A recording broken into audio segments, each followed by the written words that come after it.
Welcome to the Slop Temple. We pray this video helps. In this video, I will explain how to remove Hyundai Accent seats. First, prioritize safety by disconnecting the negative battery terminal to avoid electrical problems.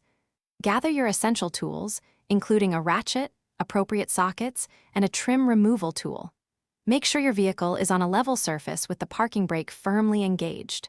Finally, clear the area around the seats for ample workspace and easy maneuverability.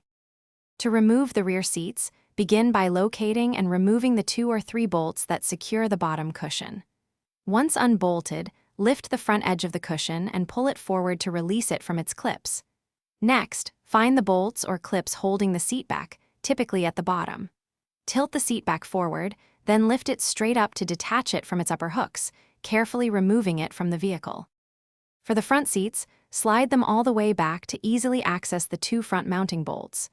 Remove these 4 bolts that secure each seat to the floor. Before lifting, carefully disconnect any electrical connectors found underneath the seat, which are often for airbags or seatbelt sensors. Once all connections are free, gently tilt the seat back and lift it out of the vehicle, being mindful of its weight. Here are some helpful tips for your project.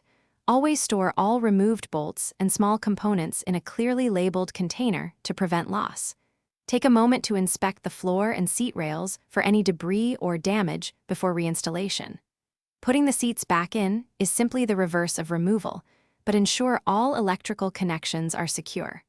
Finally, double-check that all seat belts and airbags are properly reconnected for safety. Thanks for watching. Consider subscribing if we helped you.